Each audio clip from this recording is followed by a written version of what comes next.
Yes, David, I'm not surprised. I told you before that Emmanuel Macron is looking for new allies, having rejected by their colonies in West Africa.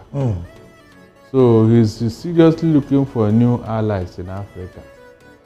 And you know, such a relationship, so that they can continue with what they were doing with Mali, Burkina Faso, and Niger. Okay. Mostly because any relationship between any Western country and Africa is always master-servant relationship. Because you are not equal in technology, in economy, in political evolution and all that.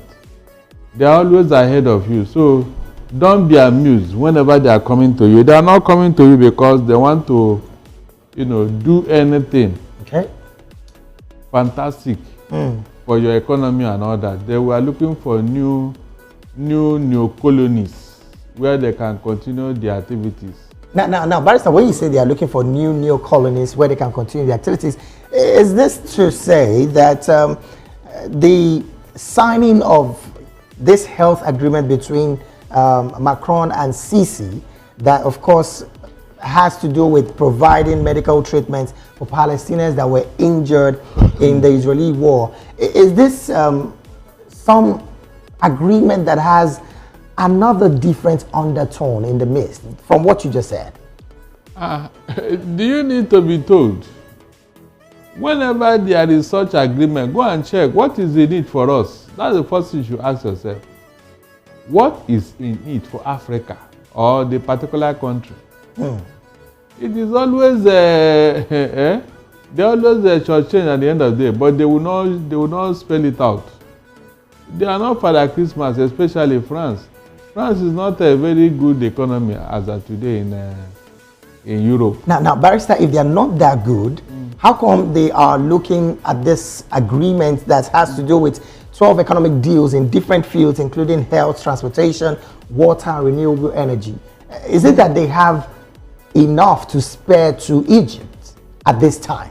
Or, like you are implying, Barrister, there are some major undertone that the Egyptian president Al-Sisi is still not aware of? Remember, you are the one that came to them. Abi?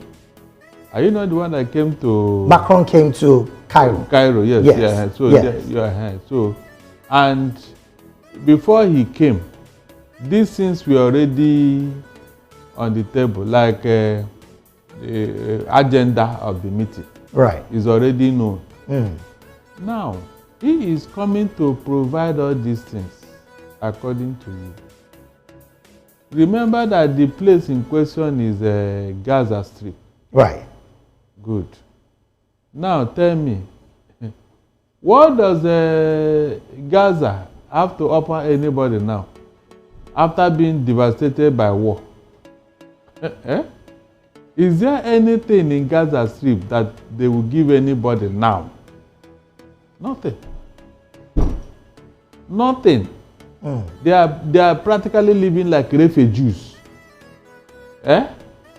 So when you are going there to offer whatever, go and check. At the end of the day, they are going to pay through their nose for all the help they are getting.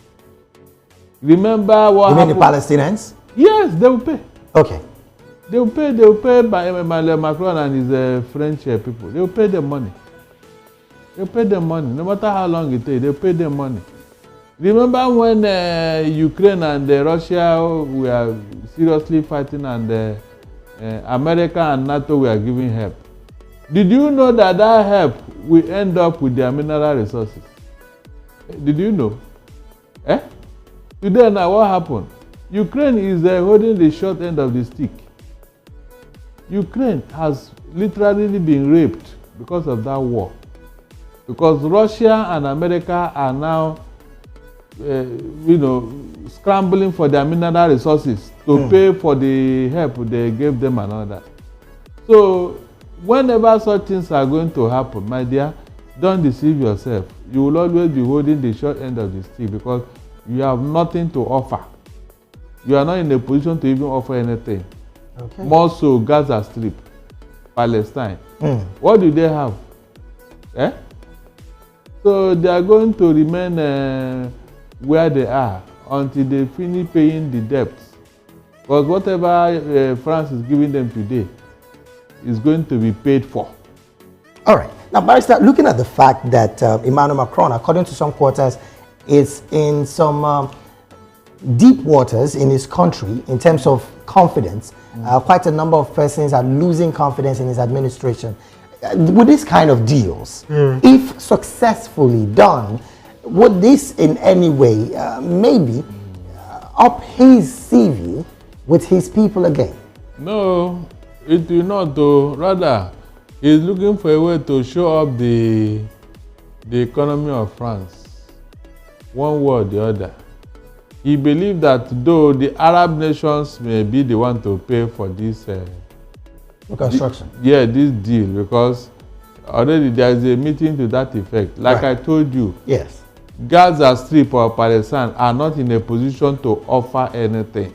Right now. Right now. Okay. They are not. They have nothing to offer. Okay. So everything they are getting now is aid. And for the Arab nations. Yes, Arab nations are the one champions. So any country that is willing to offer that aid will be expected to be receiving this payment from the Arab nation or from the contributions from all over the world. Okay. That is the way I'm looking at it. So France is going there so that it can be part of the donor nations in all areas of their economy. And then you will be paid at the end of the day. This is more like an economical decision on the part of France and Macron as concerning the reconstruction of Gaza. Yes, all of them. All of them are now, even any country that is going to Gaza now to offer help, they are looking at the money that will be coming from the Arab nations. Yes, because they know that they will be paid. It's as simple as that. Quite an interesting one, Barrister. But then let's look at the fact that the King of Jordan, that's more like the President of Jordan, the King of Jordan, I'm talking about Abdullah II, is also in the mix of all of this with the Egyptian president. You would recall that there's been call for Palestinians to move to these two countries, but Egypt has been vehement about the fact that they're not going to take in anybody at this point. Now, the involvement of France in all of this, is there the possibility that Egypt might want to have a U-turn on their decision of taking in people from Palestine, since France is coming in at this point to offer aid to this level? No, Egypt have vehemently refused to accept Palestinians into their country. And that is understandable. Okay. Because if they go to other nations as Donald Trump suggested, that means that place will become an American soil. If Donald Trump developed that place, you can be rest assured that no Palestinian will be seen there again. It will become an American territory. Which is the concern of some of the Arab nations. Exactly. And the reason why they brought up those kind of figures to want to construct. So yes, instead of you to develop it and don't develop, we develop it ourselves. That's why they told Donald Trump, keep your money. We'll find a way to rehabilitate these people because they are our own people. Okay. Yes, that is a major reason. But let me ask you, is it possible that a Nigerian president will go to France for a working visit, then a French president will now leave the same visitor and now travel to Egypt? I was going to ask you that, Barrister. In a couple of seconds after now, I was really going to ask you, the president of Nigeria has gone to France on a working visit, and as he stands, 2 weeks to be precise, the president of France, Emmanuel Macron, is found in Egypt. Barrister, can we just oppose this to relationship? That will tell you that Tinubu lied to Nigerians. I mean, the lie has been exposed. With what happened now, it has been exposed. I don't even think whether Emmanuel Macron knows that Tinubu is there. I'm not joking. I don't think so. He went there for medical help. I don't think Emmanuel Macron knows that a Nigerian president is in his country. I don't think so. You can see how these people lie to themselves. Barrister, what is the implication of telling the people the truth about your medical status? Just like we found the king of the UK telling the people what his medical situation is all about. What exactly, Barrister, is the implication of telling your people the truth? When you have that kind of man at the end of affairs, David, don't expect much. I have told you here, a snake will always be long. Somebody who has been lying from infancy, from childhood to adulthood, he lied himself into office. He has been lying all his life. So why are you expecting him to tell you the truth now? Tell me, why? First, there are some quarters that say that the president is having conversations with some dignitaries and, of course, ministers in France, and not just the president. Is there the possibility that Emmanuel Macron, the president of France, would leave his guests to his ministers and travel to the same Africa? Hold on. No. Why are you not seeing Tinubu and the so-called dignitaries talking? Why are you not seeing them holding meeting? Or where they are, the internet did not get there. No, where Tinubu went to in France, you mean social media and internet is not accessible to that place as to show us what he's doing, the people he's meeting and all that? You mean such a thing? Is this the first time he traveled to that place and we didn't know what he went there to do? Barrister, let's look at the position of the parliament, people in the parliament. With these kind of revelations that we have covered just a couple of minutes ago, what can the parliament do to checkmate the executive at the top at this time? My dear, please, when you are talking of parliament, don't mention Nigeria. We don't have any parliament. But some persons are there, Barrister. No. They are part elected to be precise. They are part of the executive, so forget it.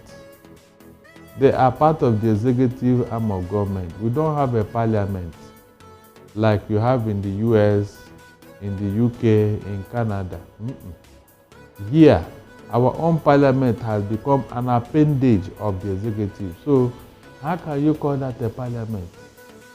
A parliament that will not ask the president, where did you go? Where are you coming from? What are you going to do? No checks and balances. Is that a parliament? Mention anything Tinubu did in office that this parliament have checkmated. Mention just one thing that he has done wrong, that this parliament said no, it is wrong.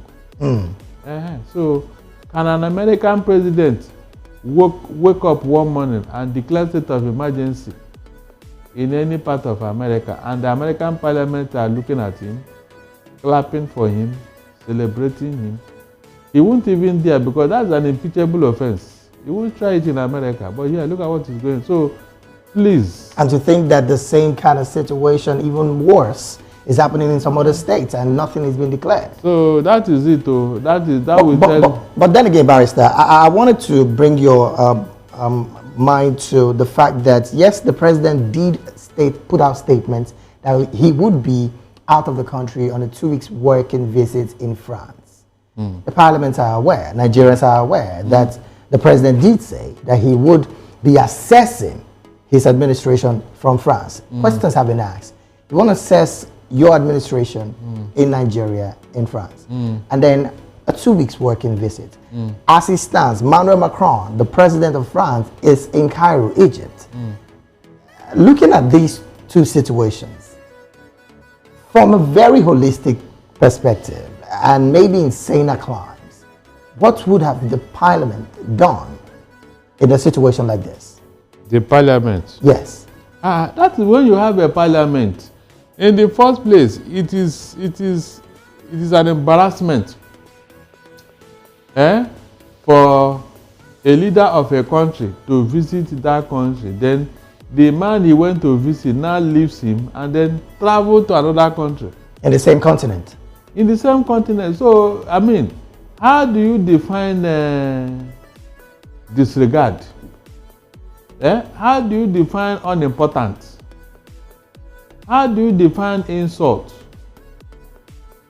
Just look at it. Is there the possibility, Barrister, that Emmanuel Macron is done with the president of Nigeria in terms of meetings and all of that, and of course he feels at this point there is no explanation. He's a visitor. He should be around until he leaves his country. That is the normal diplomatic courtesy. You can't, look at it yourself. It doesn't add up. I said the man may not even know that Tinubu is there. I'm not joking. He may not, because we have not seen pictures when he was welcome. The people. So those things will tell you that, yes, like this thing that happened in Cairo now. Right. Go to the internet, go to CNN. You will see, feedbacks. You will see it. You will see it. But in Nigeria, the moment this man lands in France, he's off the radar. This is not the first, this is not the second, this is not the third time it's happening. So all those rubbish that he went to working visit, he went to assess his advisor, those things are complete rubbish. Quite an interesting conversation, Barrister. Now, looking at all of this, there is the part of trust deficit on the Nigerian people to their political elected officers. As it stands, Barrister, how can this trust deficit be reduced to the barest minimum, owing to the fact that the people consistently are clamoring for good governance? You would recall that a protest happened today in some parts of the country. Of course, the reason is they're asking for good governance.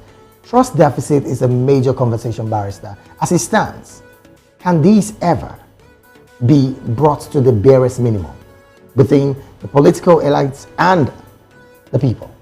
Not under this administration. This administration loves deceit. They love propaganda. They are not giving for truth. So expecting such a thing is like a huge task. Because they did not come into office with all those things. They didn't. When you lay a foundation of a house with fraud, deceit and all that, what do you expect from the people living inside that house? Okay. Well, we definitely will be putting our eyes on all of this. Now, Barrister, let's move to another conversation and, of course, go to neighboring West African state. As it stands, the president of Ghana has declared that the illegal mining of gold and, of course, illegal mining in general in the country would definitely be taking another turn. Now, what the president has declared is any foreign illegal miner will be deported back to the country. What do you make of this, Barrister? Good. Very, very perfect measure. That's the only way. Yes, when you are not deported back to your country, you will not tell them what you came to do in Ghana. You see a government that is serious. Have you seen it? You mean Nigeria didn't think of this measure before? Rather, what Dela Alake will come and tell us, we have some powerful Nigerians who are the one illegally mining our solid minerals. And after he said it, he brought some gold bars to the president to present to him. Exactly. So those powerful Nigerians, they don't have a name. Those powerful Nigerians, they are working on their own. As a matter of fact, those powerful Nigerians, are they at the mining site? No. They have surrogate, they have supporter, they have minions working for them. They are the ones. Those powerful Nigerians, you cannot see them at any place near the site of mining. But Adela Alake knows them. So the people on the ground who are what do you do with them? Why not gather all of them and send them to where they come from? And let the powerful Nigerians come out to complain. My dear, we are not serious. Look at what Ghana have done now. You mean if they take this measure, anybody will go there again to mine those places, those things? Because the people you saw at the mining site are not, they don't even know who is behind the business. They are hired to go and do all those dirty jobs. They don't know who is behind the business they are doing. They are just there as a cannon fodder. So when you gather all of them and send them where they come from, that's the over for that business now, because the real sponsors will not come out to go and mine it. And then, Barrister, to think that the government of Ghana is declaring a major operation with the military to make this happen. Exactly. How much of this action would have a ripple effect on the economy of Ghana? That man is ready to repair the Ghana economy. He's ready to do something about Ghana economy. It's their natural resources. They have to make good use of it. They have to get the dividend of those solid minerals. You can see a government that is serious. With the measure they have taken. In Nigeria, we pay lip service. Talk from now till tomorrow. Go to conferences, go to seminar, go abroad, go and talk. Meanwhile, the real issue is at home. Now, Barrister, I like the fact that you stayed with Nigeria, and I'm going to stay with you on this. The Minister of Mines and Steel, Mr. Dele Alake, did say, like you did mention earlier, that there are some powerful Nigerians who are illegally mining all of our natural resources, and of course, as it stands, nothing is being done. But weeks after, he came with several gold bars to present it to the president, something that almost all of the ministers in that ministry does every other year. Exactly. They now, need it for Buhari. The fact that they come presenting this gold mine, does this mean that the illegal miners have been taken care of holistically, and then very legal miners are the ones mining our natural resources? Or is this just a show-off for the president to say, this man is working in this ministry? My dear, they can never do without those illegal miners, because they are the ones they hire to do the illegal business. The government is aware of their presence. The government know the people that are behind them, but they cannot talk to them. You think so, Barrister? Dele Alake said it now. Did he mention the name of those powerful Nigerians? But Barrister, don't you think that's for some security reasons why he did not mention their names? Because it's going to strike like a major allegation that is unfounded from his part. For him to have said it now, that means he must have done his investigation. He knows the people behind it.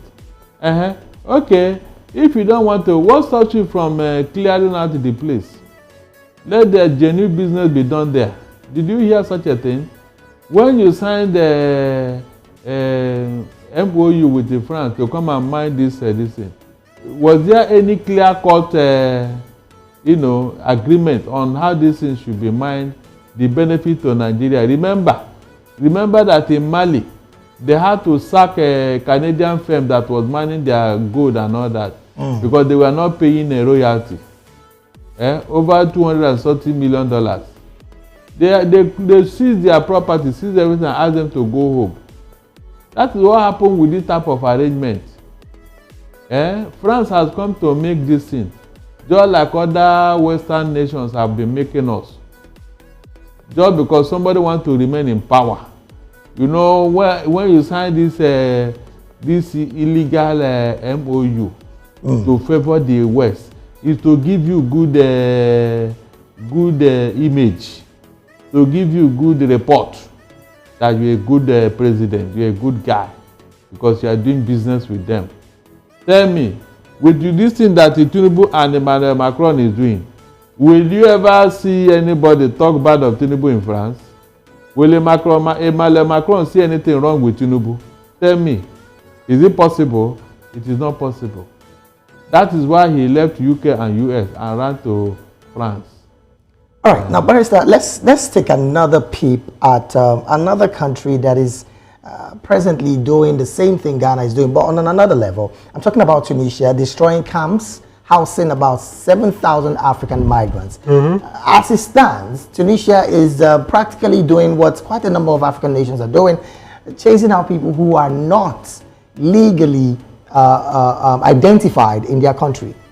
7,000 African migrants being deported from Tunisia.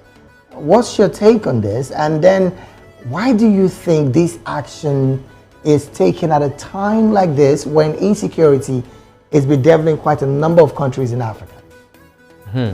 Go and check. David, go and check. You see these people that have been dispersed in Tunisia? Eh? Yes. Go and check our border. They are opening it for them. They are coming inside here. Because that's what Nigeria does. You mean our border is so porous that people can just walk in at any time? It's not just porous. We invite them. Come. You were here when a governor told you that they are going to invite all the jihadists, all their Fulani killer herdsmen to come to Nigeria, that the jihad have started proper. Did it not happen in this country? What happened? What did you do that time? Nothing. I said they opened the border to invite these people to come. Remember when Ghana chased them away, these Fulani herdsmen that are now behaving like landlords in Nigeria?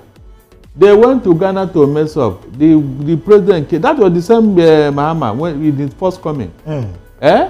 He drew a line and dared them to cross it. The court ruled. The police IG of Ghana came out against them. The following day, they packed their things and ran away. Of course, they ran to Nigeria. David, they ran to Nigeria. So what are you saying? That is how to protect your people from what? From criminal elements from other countries. Nigeria has become a heaven for these people. All over Africa. That is why these things have not left us for a long time now. You can see, and this is the action of a group of people for selfish interests. They deliberately invited these people. They are not even apologetical about it. They came out openly and was boasting, beating their chests. We invited them, we brought them. So why do you think nobody wants to touch them? Because there are powers behind them. David, there are powers behind them. That is as simple as that. So as it stands, African nations should be wary of these 7,000 that are to be deported from Tunisia. Is that what you're saying? African nations don't need to be wary, because those people will not even look towards any African. They are looking towards Nigeria. That is a heaven for immigrants, illegal immigrants, a heaven for terrorists, a heaven for all manner of miscreants who stroll in and stroll out of Nigeria as if it's their second. A heaven for those who want to take other people's homeland. It's happening in Nigeria. Well, Barrister, the president did change, well, maybe after the passing on of the late Chief of Army Staff, he somehow have a change of persons between the military apparatus. Isn't that anything worth to look forward to as change in the near future? Which future? The future is already gone. Oh. The future was yesterday. Oh. Okay, Barrister. So if there should have been change, you and I would have seen it now. Is that not true? If there should have been a change, you would have seen it. So our future is already gone. Oh, well, Barrister, because of our time, we just have to draw the curtain here on the analysis segment of the African News. We've been talking with Barrister Darlington Agumon, who is Voice of the People TV's in-house political affairs analyst and a barrister by law. Well, once again, Barrister, thank you so very much for being here. You're welcome. The rest of the African News will continue shortly, just after this quick break. Just stay with us.